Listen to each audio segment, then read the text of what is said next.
जला अस्थियां बारी बारी, छिटकाई जीवन चिंगारी। जो चढ़ गए पुण्य वेदी पर, दिए बिना गर्दन का मुंह। आज कलम आज उनकी जय उनकी हो। जय हो। बहुत अच्छा। वो आज वर्तमान में हमारे बीच में नहीं है, लेकिन उनकी कलम का जो प्रभाव रहा है, जादू रहा है, उसके माध्यम से हमारे सम्मानीय डॉक्टर राकेश कुमार जी उसी कलम को चला रहे हैं और बोल रहे हैं। हृदय से आपका स्वागत है। आप आए और पुनः हम लोगों को उन अनछुए पहलुओं को, उस इतिहास को हम लोगों के बीच में रखें जिसको हम लोग वास्तव में भ्रमण वो भूल गए थे, विस्मृत हो गए थे। स्वागत है सादर नमस्ते करते हुए सम्माननीय doctor Rakesh Kumar R G. आइए सम्मानित डॉक्टर। इंद्रम वर्धन्तो अप्सुरः कृण्वन्तो विष्णारियम् अपगणन्तो अरागणः। मंच पर विराजमान परम आदरणीय आर्य पुरुषोत्तम मुनि जी, आदरणीय माता जी चंद्रकांता जी, आदर और सम्मान के योग्य अनिल नरुला जी, ज्ञान श्रेष्ठ हमारे महामंत्री आदरणीय डॉक्टर व्यासनंदन शास्त्री जी, आदर और सम्मान के योग्य हमारे राष्ट्रीय उपाध्यक्ष डॉक्टर वेद प्रकाश शर्मा जी, और अभी जिनके मुखारविंद से हम भजनों के माध्यम से कहीं दूसरी दुनिया में चले गए थे, अपनी आदरणीय बहन दया आर्या जी, उर्मिला आर्य जी, एक ही लय में है, जहाँ छोटी बहन ने छोड़ा, बड़ी ने वहीं से पकड़ लिया और आगे को बढ़ा दिया। तो अच्छा लगा। सभी सम्मानित ज्येष्ठ श्रेष्ठ जन, सुधीर जी भी मुझे दिखाई दे रहे हैं, उनको भी नमन करता हूँ। सभी इसके अतिरिक्त जो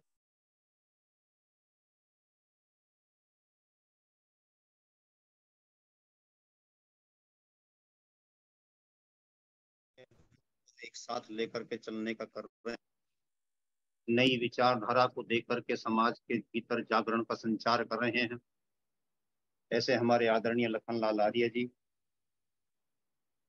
बहन सुमन लता जी, और क्योंकि बेटी भी उत्तराधिकारिणी हो चुकी है और अगले 4 दिन फिर उसको भी दायित्व संभालना है, तो मैं उसको भी अभी से बोल देता हूँ कि बेटी अदिति आर्या।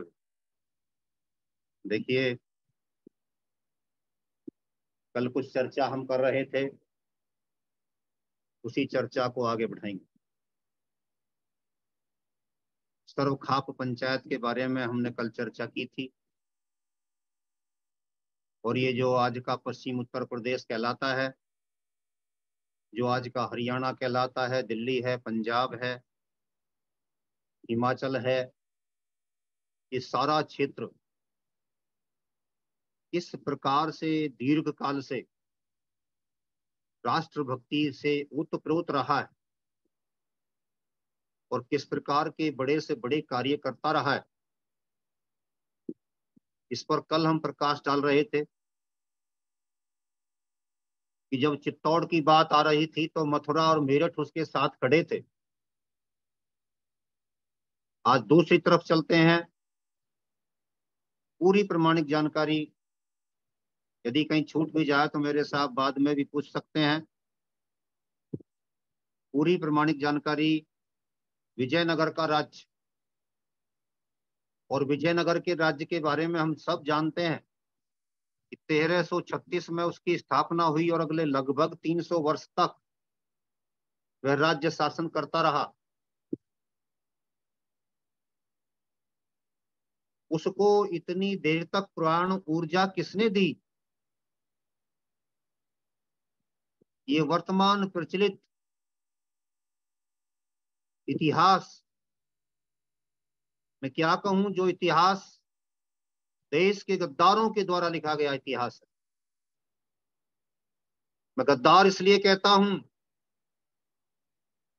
क्योंकि इसमें आपकी देशभक्ति को, आपकी राष्ट्रभक्ति को आपकी राष्ट्र निर्माण की योजना को और एक दूसरे के प्रति दुख दर्द में सम्मिलित रहने की पवित्र भावना को पूर्णतया उपेक्षित किया गया है। कल कुछ तथ्य हमने दिखाए थे कि जब चित्तौड़ पर कुछ संकट आ रहा था तो मेरठ और मथुरा उसके साथ खड़े थे। आज हम कह रहे हैं कि बीजानगर पर जब संकट आया और विजयनगर के राजा ने जब इन लोगों के लिए लिखा कि हम पर संकट आ गया है, 5 ओर से हम मुस्लिम शासकों से घिरे हुए हैं, हमारी नौका डगमगा रही है, यही शब्द हैं जो मैं बोल रहा हूं, और इसमें आप खेवट बन करके आइए, हमारी मदद कीजिए। मेरे देशभक्त सम्मानित साथियों और पूजा और सत्कार के योग्य मात्र शक्ति, आज जो चीज मैं आपको बताने जा रहा हूं उसके लिए आप नोट कर लीजिए। विजयनगर राजा के दरबार में, विजयनगर राजा के दरबार में ईरान के बादशाह का राजदूत अब्दुल रज्जाक उसका नाम था, रहा करता था, और उसके मुंशी हसन अब्बास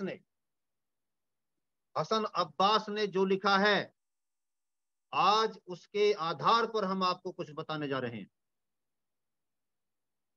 ये मैं पूर्णतया निश्चिंत होकर के कह सकता हूं कि प्रचलित इतिहास में ये तथ्य आपको ढूंढे से नहीं मिलेंगे। मैं इस पर कोई डींग मारने की बातें नहीं करता हूं, परंतु मैं प्रामाणिकता को साथ साथ देकर के आपका इस बात के लिए आह्वान करना चाहता हूं कि किस प्रकार के अनुसंधान की आवश्यकता है और कितना हमारे साथ खिलवाड़ किया गया है, कैसा कैसा भयंकर षड्यंत्र हमारे साथ रचा गया है, उस सब को समझने की आवश्यकता है। तो ये कहता है, विजयनगर के राजा के यहाँ एक बार एक साधु ने अपने राजा से कहा कि महाराज, मैं अभी कुछ दिन पहले हरिद्वार के लिए गया था और मैंने वहां पर ऐसे हट्टा कट्टा नौजवान मल्ल विद्या में कुशल चरित्रवान योद्धाओं को, मल्लों को देखा है, जिन पर केवल और केवल राष्ट्र भक्ति का भूत सवार है, उससे अलग कुछ सोचते ही नहीं। यदि आप मेरा कहा माने तो आप सर्वखाप पंचायत के अध्यक्ष के लिए एक पत्र लिखिए, जिस पत्र में यह अनुरोध किया जाए कि आप हमको कुछ मल्ल यहाँ के लिए दीजिए। राजा ने अपने उस साधु की बात को माना और उन्होंने एक पत्र लिखा। वो पत्र राजा के माध्यम से जाता है, उसका जो सार है वो मैं आपको बता रहा हूं, वो मैंने नोट किया है। पंचायत के जो के तो शब्द सुना रहा हूं, मैं अपनी भाषा में भी बोल सकता हूं, लेकिन जो शब्द है वो बता रहा हूं। पंचायत के सर्वपंचों को नमस्कार। पत्र द्वारा प्रार्थना है कि मुझे ज्ञात है कि सदा के से हरियाणा भूमि से वीरों महापुरुषों का निवास रहा है। इन्होंने सदा देश की रक्षा की है। हमारे दक्षिण भूभाग में प्रतिदिन यवनों से युद्ध होते रहते हैं। हमारी नौका डगमगा रही है। आप खेवट बनकर पार लगा दीजिए, हम ऋणी रहेंगे। कम से कम 30 मल्ल हमें दे दीजिए जो हमारी सेना को रणकौशल सिखा दें। हमारे यात्री साधु ने बताया है कि आपके 500 मल्लों ने, ये बात पते की है क्योंकि आज विषय है उन गुमनाम वीरों के लिए जिनकी गुमनाम कहानी होकर के रह गई। लेकिन इतिहास से अलग की पुस्तकों पर कहीं ना कहीं वो बैठे मिल जाते हैं। तो मेरे सम्मानित साथियों, वहां से उठाकर उनको इतिहास की पुस्तक में दर्ज करना है जहां उनका स्थान होना चाहिए। 500 मल्लों के बारे में बीजानगर का राजा, विजयनगर का राजा कह रहा है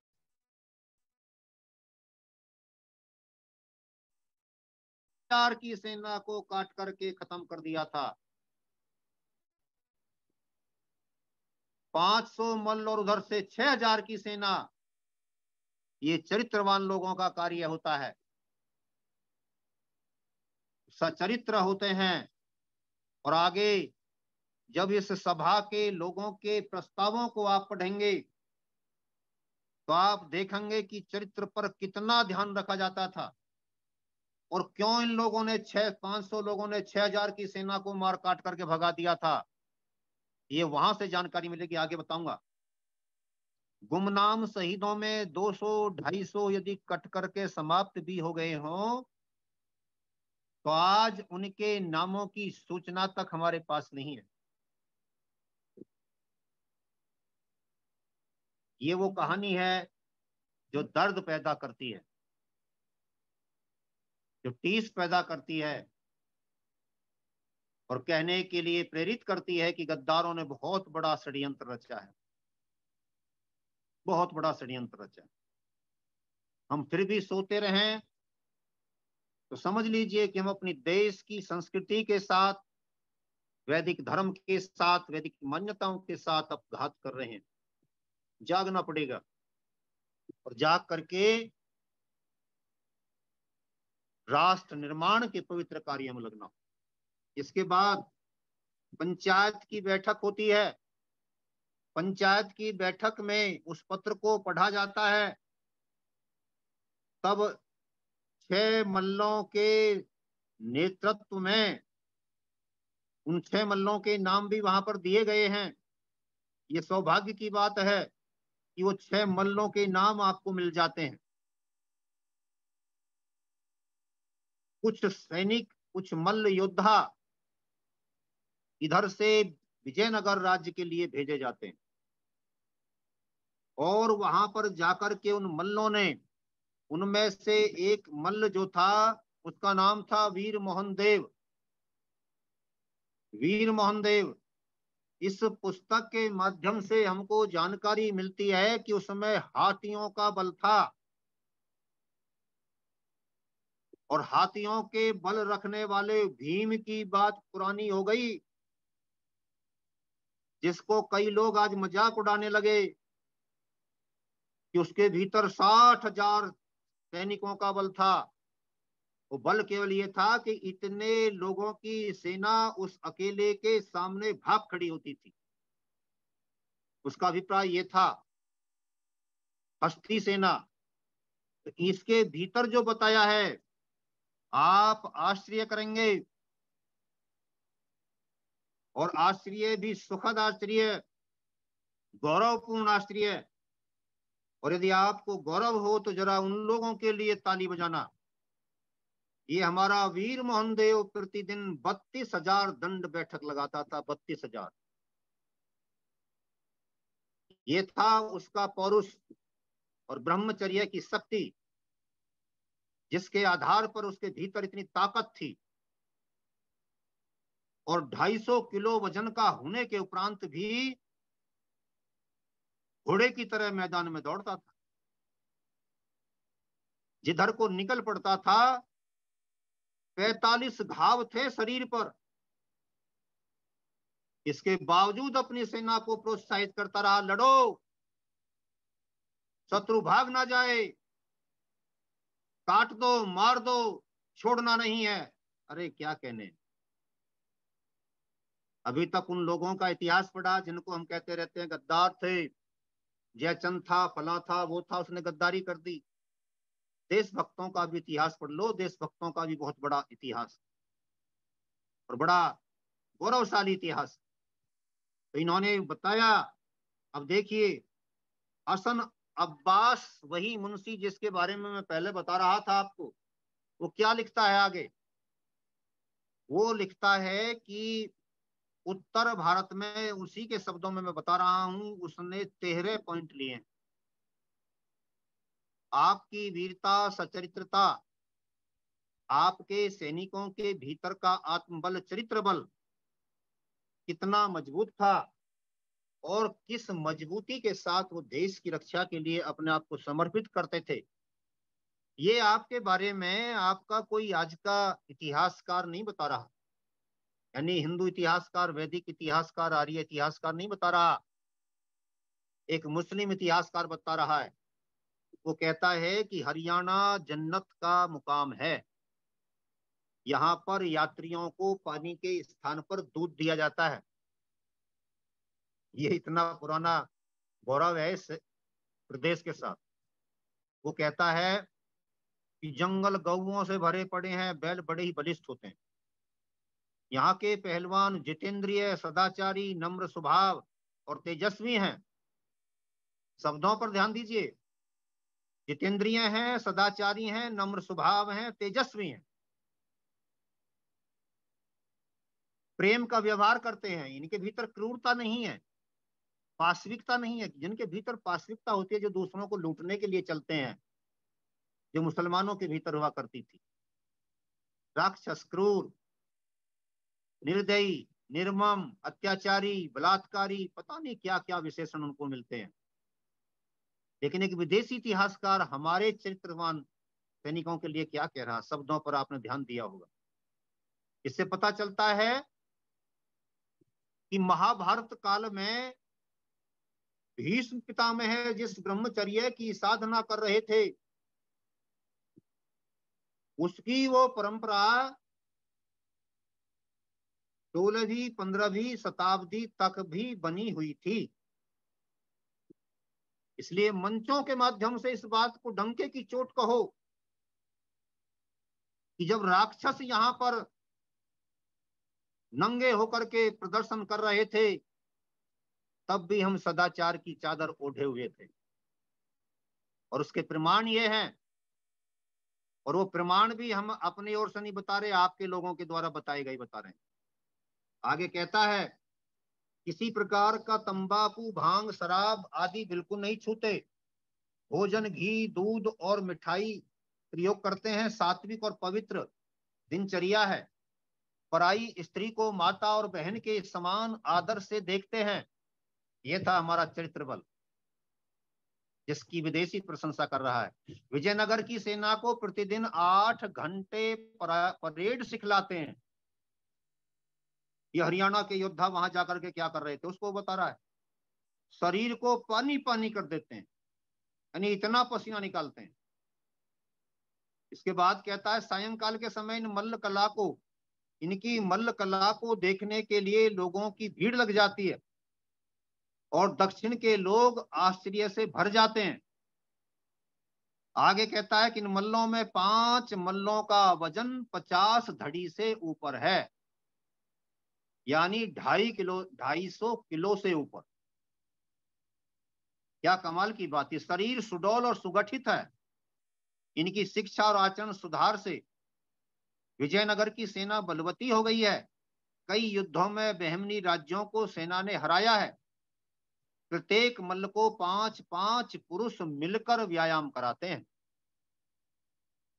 इन मल्लों के भाषण बड़े वीर रसपूर्ण होते हैं। प्रतिदिन सेना के सामने खड़े होकर के भाषण दिया करते थे, उसको मोटिवेट करने के लिए, प्रोत्साहित करने के लिए। और इनको पंचायती मल्ल के नाम से लोग पुकारते हैं। 8वें बिंदु पर कहता है कि हथियार चलाना, जंगल में भ्रमण करना, व्यायाम करना, ईश्वर की उपासना करना और सैनिकों में भाषण देना इनकी दैनिक दिनचर्या है। ये लोग नाच, रंग, गाने बजाने, तमाशे आदि मनोरंजनों से सदा दूर रहते हैं। पूर्वज महापुरुषों के जीवन वृत्तों की ऐतिहासिक कथाएं सुनते सुनाते हैं। यही था हमारे महापुरुषों का जीवन निर्माण का संकल्प, और इसी को अपना करके वो चरित्र की साधना किया करते थे। आचार्य श्री जानते होंगे ब्रह्मचर्य के गीत आचार्य अभयदेव जी ने लिखी थी 1983 में, जब हम ऋषि निर्वाण की शताब्दी समारोह मना रहे थे। उसमें उन्होंने इस बात पर विशेष बल दिया है कि एक ब्रह्मचारी को कैसी कैसी दिनचर्या रखनी चाहिए। तो उसमें वो सारी इन बातों को बताते हैं। कमरे में कैसे आपके फोटो होने चाहिए, संगीत कैसा सुनना चाहिए, कैसे लोगों की संगति करनी चाहिए, अश्लीलता ना शब्दों में दिखनी चाहिए, ना दीवारों पर दिखनी चाहिए, ना चित्रों में दिखनी चाहिए, ना लोगों की संगति में दिखनी चाहिए, तब जाकर के चरित्र बल की रक्षा होती है। इस बात को वो कहते हैं। तो ये बात हमारे मल्लों में 15वीं 16वीं शताब्दी तक भी साफ दिख रही थी। तभी तो एक विदेशी इस प्रकार की बात लिख रहा है।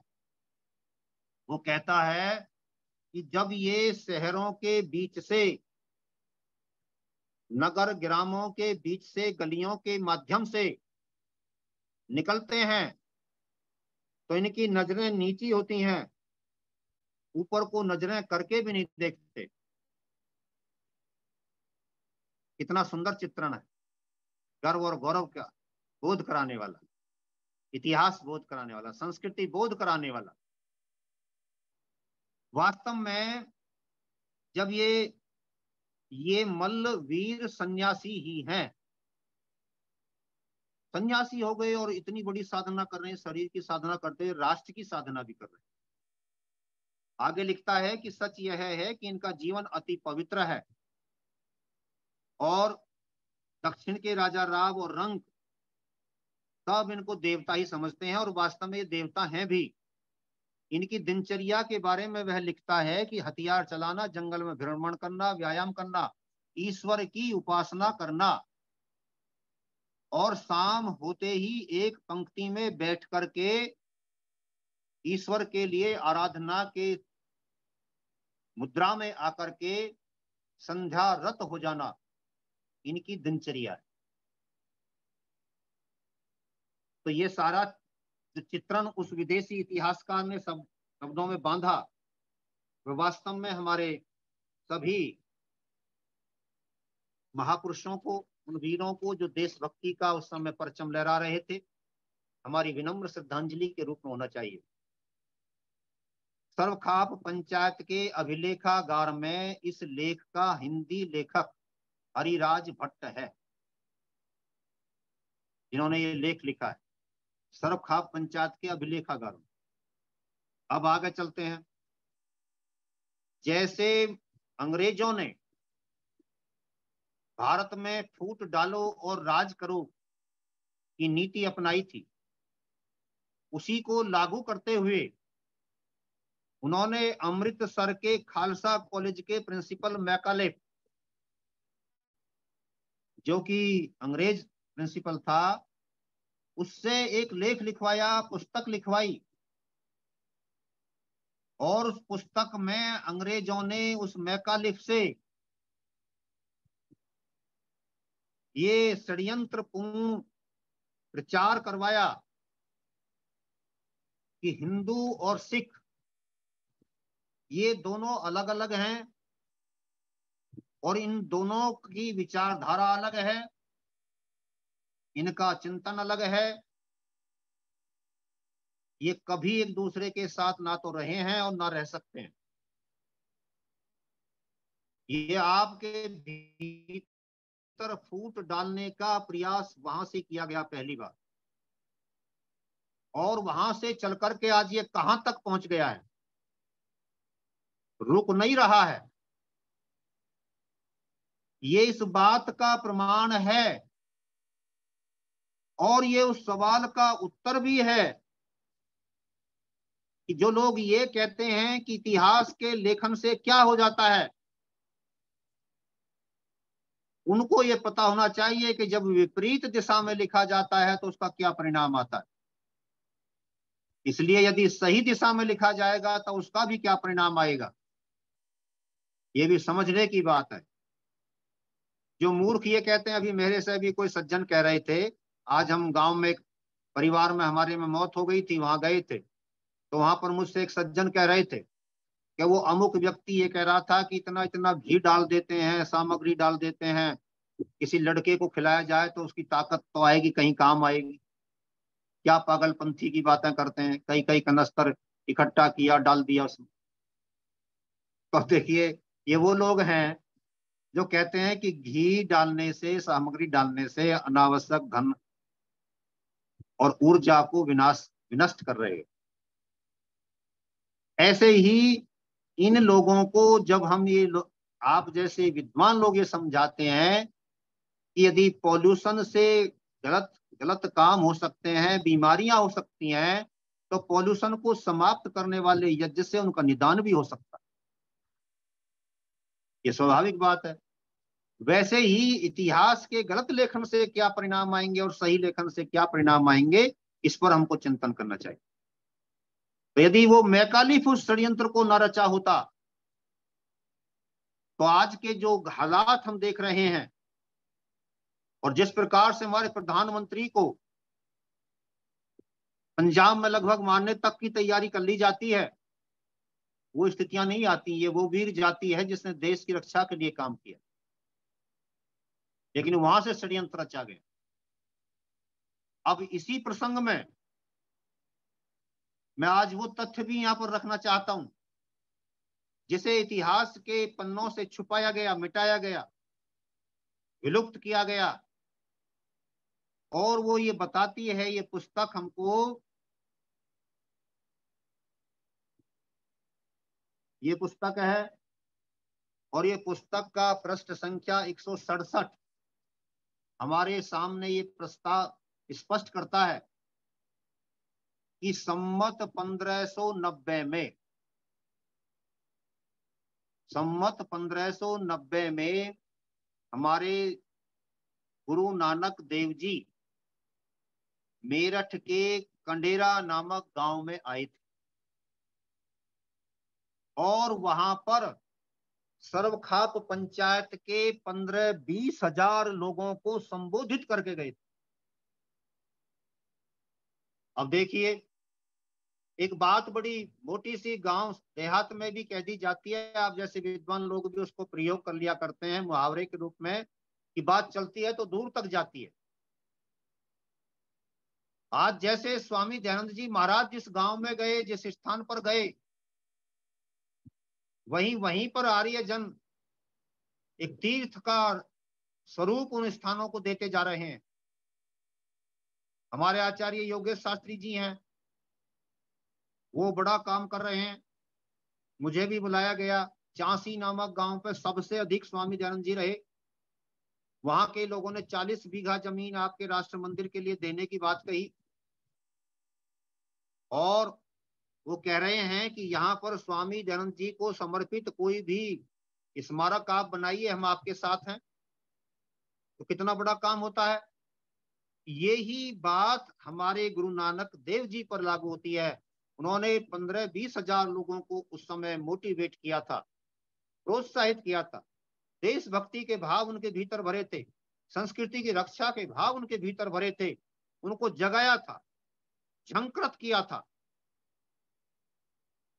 और वो ऐतिहासिक भाषण सुनकर के लोग, ये 1590 विक्रमी की बात, और जब आगे चल करके गुरु गोविंद सिंह जी के बेटों को दीवार में चुनवा दिया जाता है, तो ये इतिहास की पुस्तक हमको बताती है, पृष्ठ 167 वही कह रही है कि जब सरहिंद में ईंट से ईंट बजाई थी बंदा बैरागी ने, तब गुरु नानक देव जी के उस संवाद को सुनकर के जिन लोगों के भीतर उस समय भी करंट दौड़ रहा था और जो ये मान रहे थे कि गुरु गोविंद सिंह जी हमारे थे, गुरु नानक देव जी हमारे थे, इसलिए यदि गुरु जी के वंशज के ऊपर किसी प्रकार का संकट आ गया है तो चलो सब मिलकर के चलो और मुसलमानों की सेना का विनाश करने का संकल्प लेकर के चलो। तो जब सरहिंद की ईंट से ईंट बजाई गई थी तो बंदा बैरागी के साथ जाकर के मेरठ के लोगों ने भी खड़ा होकर के कंधे से कंधा मिला करके काम किया। कहाँ सरहिंद और कहाँ मेरठ, पश्चिमी उत्तर प्रदेश, कहाँ हरियाणा, लेकिन ये राष्ट्रभक्ति का संचार था जो पवित्रता के साथ हम सबको एक साथ जोड़े हुए था। और उसी की स्पष्ट अनुभूति, परिणति हम सबको दिखाई दे रही थी कि सारा उत्तर भारत एक साथ खड़ा था, सारा दक्षिण भारत उत्तर भारत के साथ खड़ा था। तो ये बात पंडित भगवत दत्त जी ने भी इन तथ्यों को दूसरे शब्दों में कहीं ना कहीं अपने इतिहास लेखन में स्पष्ट किया है।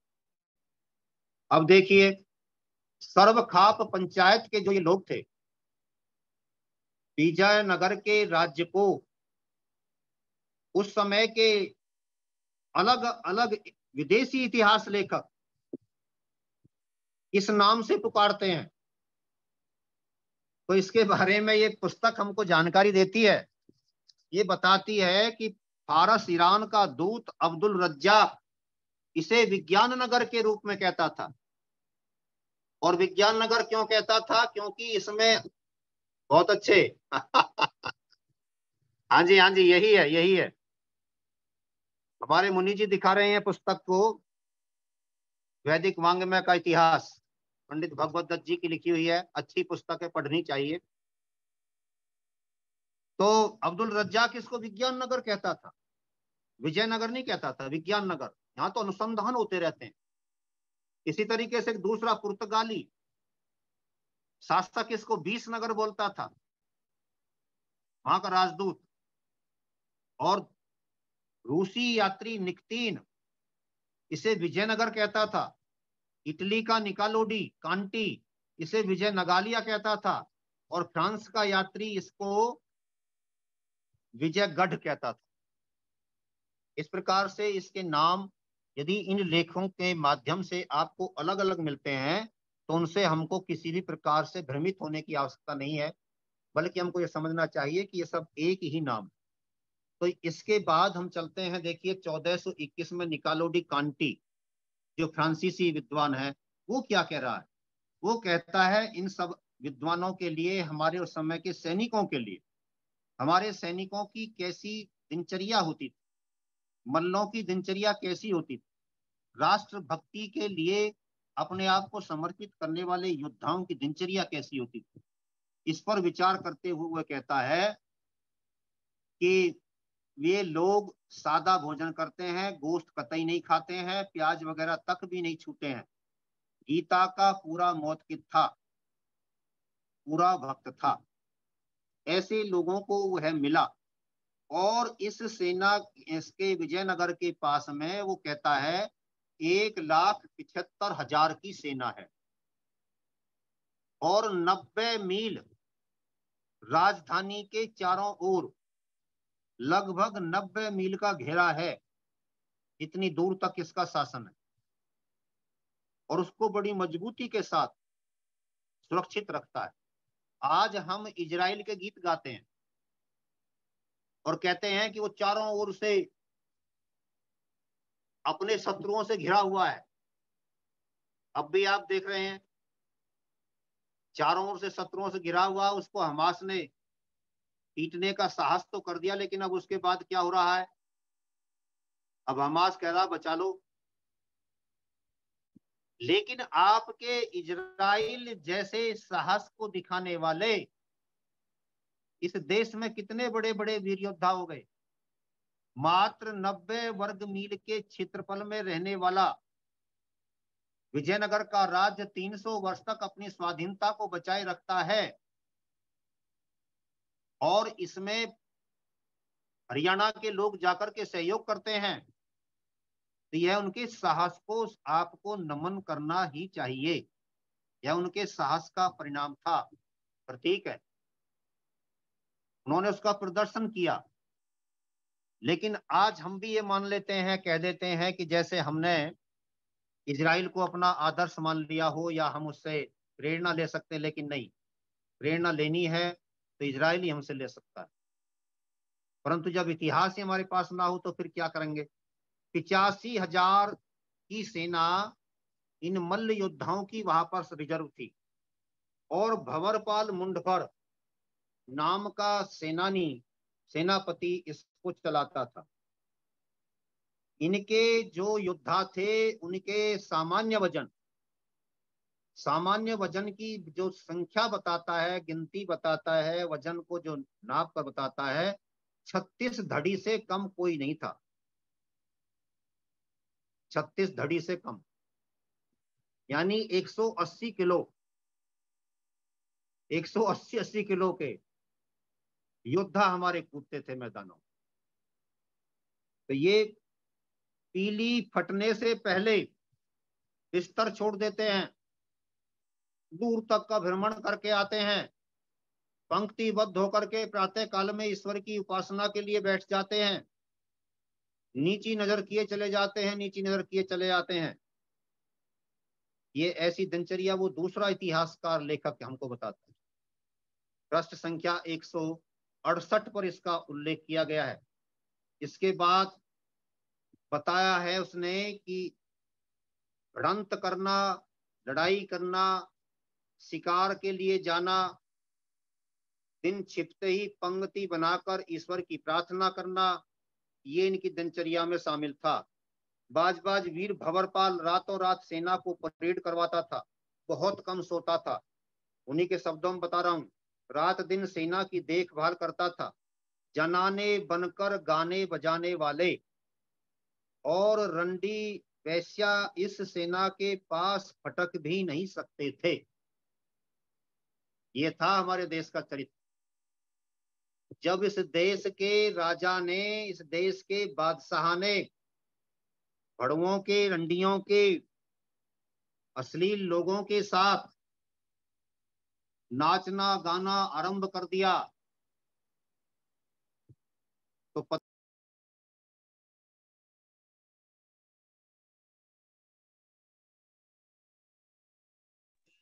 करके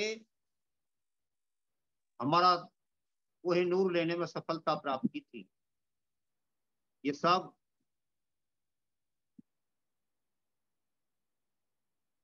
सब कैसे हुआ? क्योंकि उस समय का मोहम्मद शाह रंगीला,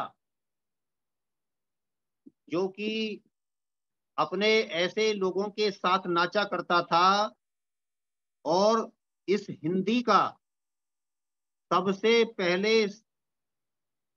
आविष्कार करने वाला, भारत की भाषा को हिंदी नाम देने वाला यदि कोई व्यक्ति था तो वो यही अश्लील बादशाह था, मोहम्मद शाह रंगीला। और उसने हिंदी को हिंदी क्यों कहा? यहाँ के लोगों को हिंदू कहा तो इनकी भाषा को हिंदी कहा, और इस हिंदी में उसने अनेक शब्दों का प्रचलन करवाने के लिए अपने लोगों को लगा दिया। सबसे पहली गजल जो अश्लीलता पर गजल थी हिंदी की, वो इसी बादशाह ने गवाई थी। अपने दरबार में औरतों के कपड़े पहनकर खुद भी नाचता था। जब दरबार में ऐसे दृश्य उत्पन्न हो जाते हैं तो ऐसे ही वैश्यागमन करने वाले जोधपुर के नरेश को स्वामी जी ने लताड़ा था, और इसीलिए लताड़ा था, तुम्हारा पतन हो जाएगा, आर्यों की संतान नहीं हो तुम। तो जब आर्यों की भूमि पर ऐसे काम होने लगे और दिल्ली के दरबार में ऐसे दृश्य उपस्थित हो गए, तो वहां से चल करके, ईरान से चल करके नादिर शाह दिल्ली के लाल किले में प्रवेश करने में सफल हो गया।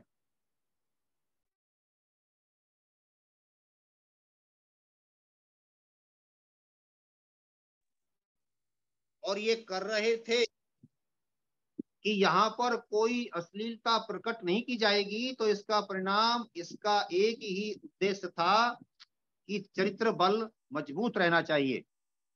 अब दूसरी बात हम कहकर के विराम की तरफ चलेंगे। एक बात, 1498 विक्रमी में दिल्ली का बादशाह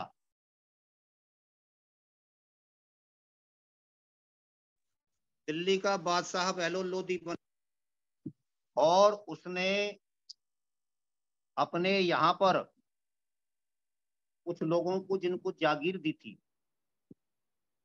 अफगानिस्तान के क्षेत्र में, उन लोगों की वंशावली में आगे जाकर के एक रायमल चौधरी नाम का व्यक्ति हुआ। रायमल चौधरी अच्छे प्रकार से अपना काम कर रहा था, देशभक्ति का जज्बा उसके भीतर भरा हुआ था। जब वहां से मार पड़ी तो वो लोग अपने जागीरों को छोड़ करके पंजाब की ओर भागे और पंजाब में आकर के वो कहीं ना कहीं स्थापित हुए। अफगानिस्तान की ओर से बगावत हुई, वहां से भागे और यहाँ पर आकर के उस रायमल चौधरी का ही, ये पठान लोगों की बात मैं कह रहा हूं, पठान लोगों ने यहाँ पर आकर के रायमल चौधरी के बाग में निवास किया। रायमल चौधरी के बाग में रहते हुए, ये वो बात मैं बता रहा हूं जो काला पहाड़ ने वहां पर बंगाल में किया था और जिसको मैंने मलिक काफूर के बारे में भी पिछले दिनों आपसे आपके बीच में चर्चा की थी। ये भी वैसा ही व्यक्ति था। रायमल चौधरी के साथ उन पठानों ने अपनी लड़की जमालो का विवाह कर दिया। तो पौराणिक पंडितों को हमारे इस महान योद्धा का वो विवाह स्वीकार नहीं हुआ और इसका परिणाम ये हुआ कि उन लोगों ने मिलकर के इसका विरोध किया। इसने जितने तीर्थ स्थल बताए गए उन सब पर जा जा करके उसको स्नान कराया। उसका नाम हंसो देवी रख लिया, कहीं हंसो देवी भी लिखा है, लेकिन इसके बावजूद इनको पची नहीं। तब उसने अपना नाम जमाल खान रखा और अपनी सारी जागीर उन पठानों के नाम कर दी और फिर उन पठानों ने उस हंसो देवी का और आपके इस जमाल खान का, दोनों का सर कलम करके सारी संपत्ति अपने नाम करा करके उतनी बड़ी जागीर के अपने आप मालिक बने। यह जब्र भी देखा है इतिहास तवारीख की नजरों ने, लम्हों ने खता की थी सदियों ने सजा पाई। ये बात भी हमारे भीतर रही और इसका परिणाम ये हुआ कि हमने कहीं ना कहीं बहुत बड़ी चोटें खाई। 1525 में आयचूर रायचूर दोआबे में देखिए, जब हमारे इन वीर योद्धाओं को एक समय फिर बाद में जाकर के ये आया कि विजयनगर के राज्य से इन योद्धाओं को भगा दिया गया, निकाल दिया गया।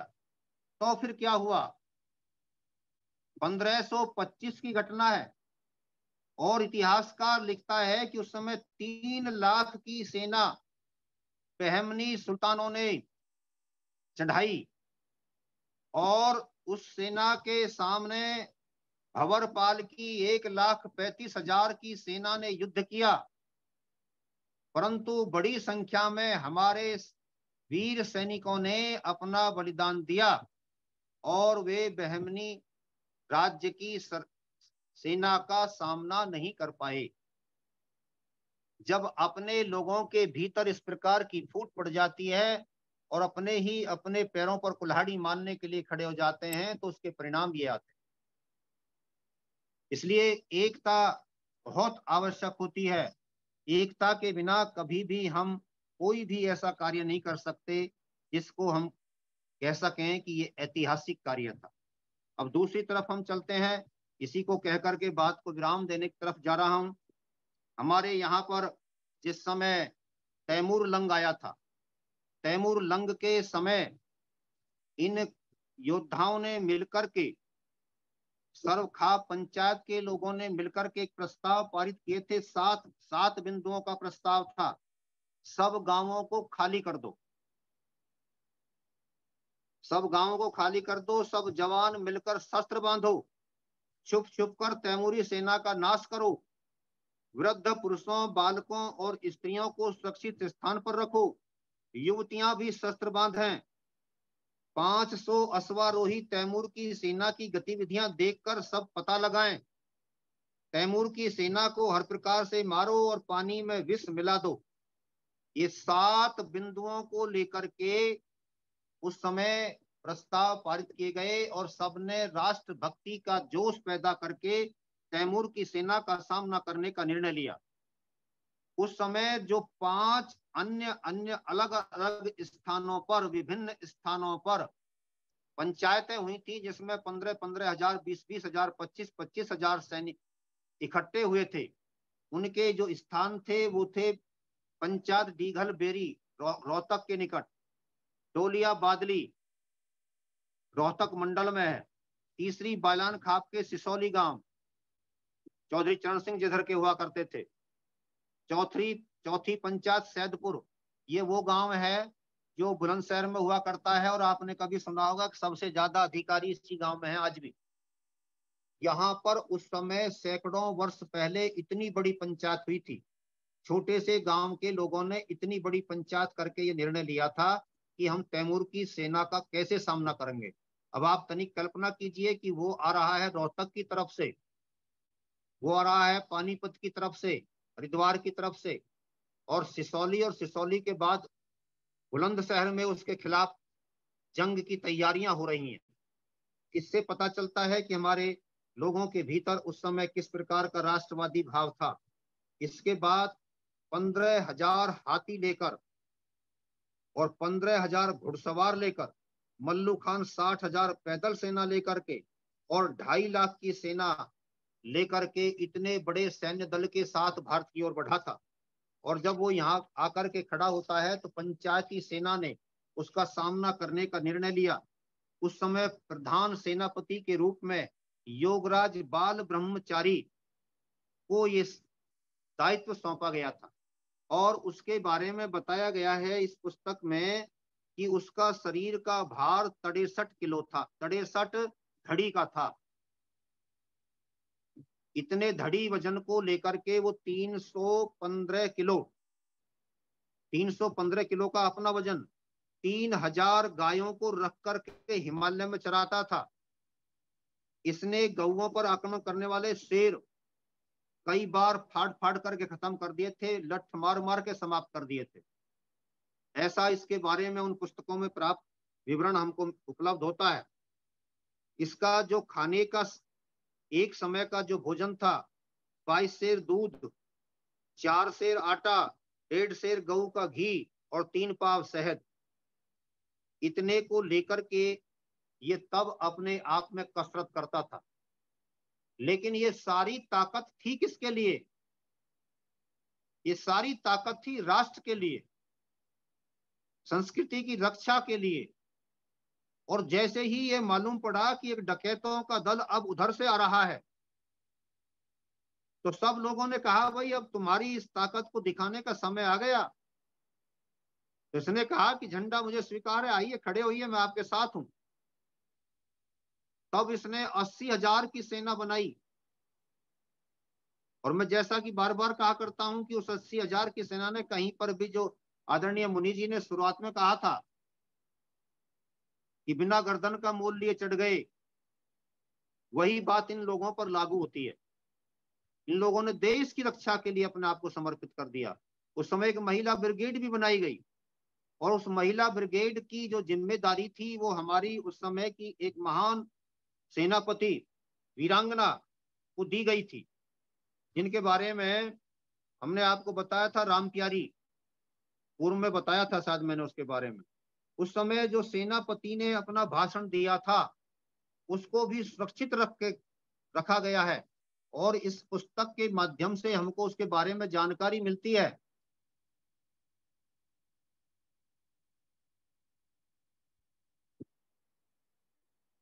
बताया गया है कि योगराज ने कहा, हे वीरों, आपने मेरा जो सम्मान किया है मैं आपका कृतज्ञ हूं। भगवान कृष्ण ने गीता में अर्जुन को जो उपदेश दिया है उसका स्मरण करो, हमारे लिए स्वर्ग का द्वार खुला हुआ है। साधु संत तप तपस्या से जो पद प्राप्त करते हैं उसी पद को वीर योद्धा रणभूमि में बलिदान देकर प्राप्त कर लेता है। भारत माता की रक्षा हेतु तैयार हो जाओ, देश को बचाओ अथवा बलिदान हो जाओ, संसार तुम्हारा यशोगान करेगा। मुझे अपना नेता आपने चुना है, प्राण रहते रहते पग पीछे नहीं हटाऊंगा, अंतिम दम तक, अंतिम श्वास तक भारत भूमि की रक्षा के लिए काम करूंगा। हमारे पूर्वजों का प्यारा देश तैमूर के आक्रमण से इस समय कंपायमान हो उठा है। बोलो वीरो, वीरो उठो, अब देर मत करो, बढ़े चलो, परंतु आन न जाए, अर्थात पग पीछे न हटे। ये भाषण था, और इस भाषण के शब्दों से हमको पता चलता है कि श्री कृष्ण जी का वो उपदेश हजारों वर्ष से हमारा मार्गदर्शन करता रहा था। और आज जब इस सेना का गठन हुआ, तो जैसा आगे चल करके सुभाष चंद्र बोस जी ने आजाद हिंद फौज के भीतर जोश भरने के लिए ओजस्वी भाषण दिया था, वैसा ही ओजस्वी भाषण ये सूरवीर उस समय अपनी सेना के समक्ष खड़ा होकर के दे रहा है और कृष्ण जी को याद कर रहा है। इसका अभिप्राय है कि ये धर्म युद्ध है, और इस धर्म युद्ध में हमको पीछे नहीं हटना है, हमको संघर्ष करना है, और संघर्ष से किसी भी कीमत पर अपने आप को पीछे हटाने का, एक कदम रखने का भी अभिप्राय होगा कि हमने अपनी आन को तोड़ दिया, इसलिए आगे बढ़ना है, आगे बढ़ना। उसी समय उप प्रधान सेनापति हिसार के पास के कोसी ग्राम के धूला को उप सेनापति बनाया गया, और उन्होंने भी बड़ा ओजस्वी भाषण उस समय दिया था। उन्होंने भी इन शब्दों को लगभग जोड़ते मिलाते हुए भाषण दिया और कहा कि ये ऋषियों का देश है, ये संस्कृति प्रेमियों का देश है, उन धर्मवीरों का देश है जिन्होंने धर्म के ऊपर आए हुए किसी भी प्रकार के खतरा को टालने के लिए अपने प्राणों का उत्सर्ग हंसते हंसते किया। इसलिए यदि समय आज ऐसा आ गया है, तो आज हम सबको ये संकल्प लेना होगा कि हम सब अपने पूर्वजों की आन बान शान को स्मरण करते हुए आगे बढ़ते चले जाएंगे, और शत्रु जब तक इस देश से बाहर ना निकल जाए तब तक हम अपने आप को पीछे हटाएंगे नहीं, घर में आएंगे नहीं। ये वो देश है जिस देश ने ऐसे महान वीरों को पैदा किया, और उसी के चलते आज हम वैदिक संस्कृति को बचाने में रखाने में सफल हुए हैं। यदि आज हम कहीं ये बैठ करके गीत गा रहे हैं, जो भी बहन जी ने गाया, या हम सब अपनी आध्यात्मिक चर्चाएं करते हैं, शस्त्र चर्चाएं करते हैं, तो ये उन लोगों के बलिदानों का परिणाम है जिन्होंने समय समय पर अपने आप को समर्पित कर दिया और इस बात को कभी संज्ञान में नहीं लिया कि हमको किस तरीके से अपने आप को बचाना है या किसी भी दृष्टिकोण से अपने आप को पीछे हटाना है। इसमें सहायक सेनापति के लिए 20 बड़े बड़े लोगों को नियुक्त किया गया था। उनके वजन के बारे में भी बताया गया है कि उनका वजन भी उस समय 50-50 धड़ी था। यानी कि इससे एक बात स्पष्ट होती है कि हर ऐरे गहरे नत्थु खैरे को ऐसी सेना में नहीं लिया जाता था, बल्कि जो पूरी तरीके से अपने शरीर की साधना में लगे रहते थे, जो बलिष्ठ बनाते थे शरीर को, जो शरीर को स्वस्थ और अपने ब्रह्मचर्य की रक्षा करते हुए बलिष्ठ बना करके देश के लिए तैयार करते थे, उन लोगों को कमान दी जाती। और यदि राजा कहीं से भी ऐसा होता था कि जो कमजोरी दिखाता हो, तो ये लोग उस समय अपने आप राजा को पीछे हटा करके ऐसी इमरजेंसी में, आपातकाल में नेतृत्व को अपने हाथों में ले लेते थे।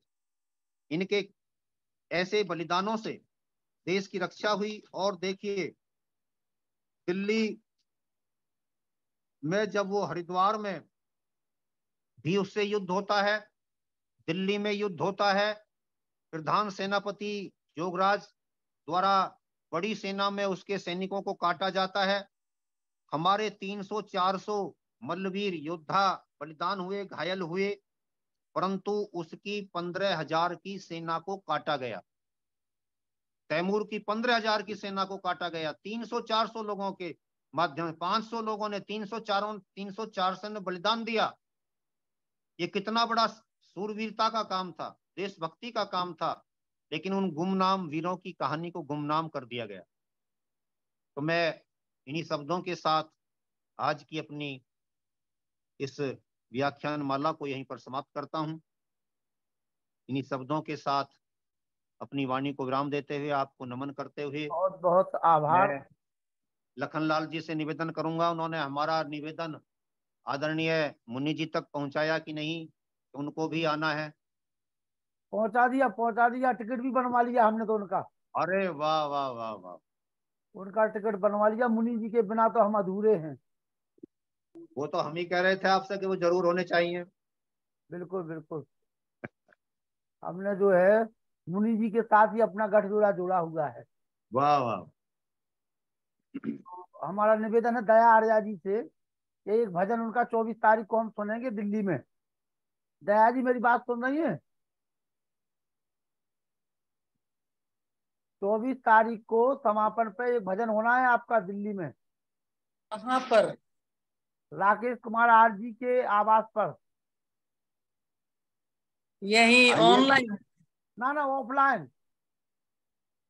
आइए बहन जी, बहुत अच्छा लगेगा। आइए। कार्यक्रम बता कहाँ दीजिए। पर आना है? कार्यक्रम तो बता दीजिए, आपने कार्यक्रम बताया नहीं किसी को। अच्छा। कार्यक्रम है ऋग्वेद पारायण यज्ञ, और हमारे इस मंच की शोभा बढ़ाने वाले डॉक्टर व्यास नंदन शास्त्री जी के ब्रह्मत्व में ये यज्ञ संपन्न होगा, जो 20 से 24 अक्टूबर तक चलेगा। 20 के 24 तक, 24 को इसमें डॉक्टर सत्यपाल सिंह जी, हमारे यहाँ के अपने एमपी डॉक्टर महेश शर्मा जी, जो केंद्रीय मंत्री भी रहे हैं, वो भी उपस्थित होंगे। डॉक्टर सतपाल जी होंगे, विनय जी भी होंगे, आप सब भी होंगे। आप सभी हमारे वीआईपी अतिथि होंगे। तो आप सभी की उपस्थिति से लखनलाल जी भी ललितपुर से आ रहे हैं। ही। हाँ जी। लखनलाल आर जी ललितपुर से आ रहे हैं। हाँ, वो तो अति विशिष्ट हैं। वो घर के भी संयोजक हैं, कार्यक्रम के भी संयोजक हैं, और इस बड़े यज्ञ के भी संयोजक। तो मैं किशोर आर्य जी से भी निवेदन करूंगा कि वो भी उपस्थित होंगे, अच्छा लगेगा हमको। आचार और बंदे बहन जी को दया भी आर्य आना जी है। से भी निवेदन आचार करता हूँ बंदे कि वो जी। भी आ- आएंगी तो अच्छा लगेगा। आचार कविता बंदे आर्य जी। जी से भी मैं कह चुका हूँ, वो आ रही हैं, भजनोपदेशन के रूप में वो उपस्थित हाँ रहेंगी। जी, ऋषि पुत्रों को सबको प्रणाम। जरूर आऊंगा मैं, नोएडा में प्रोग्राम है तो आपके दर्शन जरूर करेंगे सर। आप आइए हमें, आइए, स्वागत स्वागत हाँ जी, स्वागत स्वागत। आपने हमें इतिहास सुना करके सर धन्य कर दिया। इतने तो बीए तक, शास्त्री तक, एमए किया हमने, इतनी बातें नहीं सुनी थी सर। आपका कोटि सा नमन, और जरूर दर्शन करेंगे सर आपके आइए साक्षात आइए, रूप। स्वागत स्वागत स्वागत। इस पे ग्रुप पे या लखनलाल जी को वो भेज दीजिएगा निमंत्रण पत्र, जो भी है जी जी जगह जी, वगैरह। मैं भेज दूंगा। हमें भेज दीजिए, हम सबको डाल देंगे। हाँ हाँ जी, जी हाँ। हाँ जी हाँ जी हाँ जी। धरती गंगा पुत्र, ज्ञान गंगा पुत्र लखनलाल आर्य जी को कोटि सा नमन, कोटि सा प्रणाम, नमस्कार, इसलिए धन्यवाद। पर से गिरवे नेते आ जाए। हाँ किशोर जी आइए, स्वागत है आपका। नमस्ते जी, सभी को नमस्ते। आवाज आ रही है? जी आवाज आ हाँ रही है। जी, आ रही है। पहले तो राकेश कुमार जी का भी धन्यवाद, उन्होंने हमें न्योता दिया। अभी मैं थोड़ा एक सूचना देना चाहता था। हमारी आर्य समाज विवेक विहार का कार्यक्रम चल रहा है, तो रविवार को उसका समापन है। तो आप में से जो भी पहुंच पाए मुझे अच्छा लगेगा। तो मैं लखनलाल जी को लिंक भेज दूंगा। वैसे जो ना आ पाए तो लाइव भी चलेगा कार्यक्रम, सुबह 10 बजे से लेके और 1:30 बजे तक का लाइव चलेगा। तो लखनलाल जी अपने इस ग्रुप में डाल देंगे, तो आप घर बैठे भी उसका आनंद ले सकते हैं। और जो आ सकेंगे तो उसके लिए मैं आभारी रहूंगा उनका। धन्यवाद जी। चलिए, तो दया जी अब आप समझ में आ गई क्या करना है आपको 24 तारीख को। आप उसके ऊपर एड्रेस डाल देना। मैं भेज दूंगा आपको, भेज दूंगा। वो भेज देना। ठीक है जी, ठीक। आइए शांति पाठ करते हैं वेद प्रकाश शर्मा जी।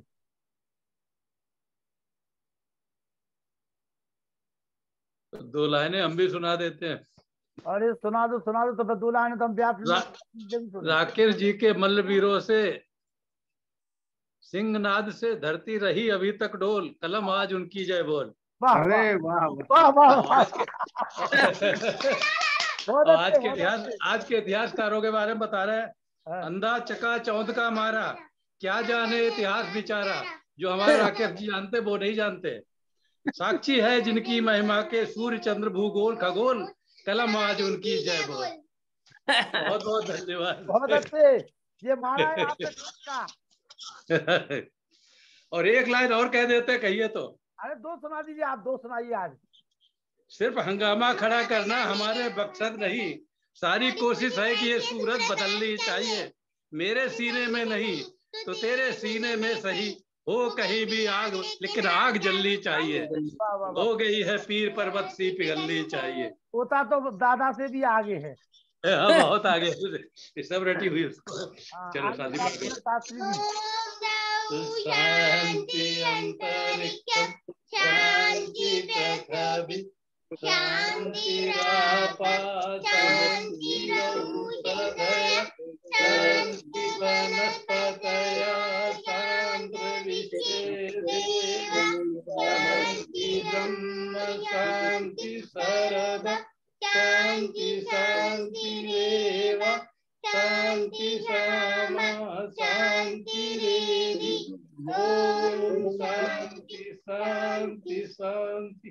जो बोले तो सत्य सनातन वैदिक धर्म की जय, ब्रजानंद की जय, श्री दयानंद की जय, पुरुषोत्तम श्री रामचंद्र की जय, श्री कृष्णचंद्र की जय, एक राम की जय, सदानंद की जय, स्वामी आत्मानंद की जय, स्वराज की जय, भारत माता की जय, की रक्षा हो, पालन हो, समाज अमर रहे, ज्योति जलती रहे, ओम का झंडा ऊंचा रहे, के महाकुंभ और भारत को समझो अभियान की जय, संतो विश्वमार्यम कड़ाध्वनि अभिवादन सबको नमस्ते नमस्ते ओम सर्वभ्यो नमः। सभी को सादर नमस्ते, आचार्य जी को नमस्ते, नमस्ते सभी को सादर नमस्ते, जी नमस्ते। हाँ जी, सभी को नमस्ते। राकेश आर्य जी, आपको भी बहुत बहुत धन्यवाद। नमस्ते डॉक्टर साहब, बहुत सुंदर। हाँ जी, नमस्ते जी।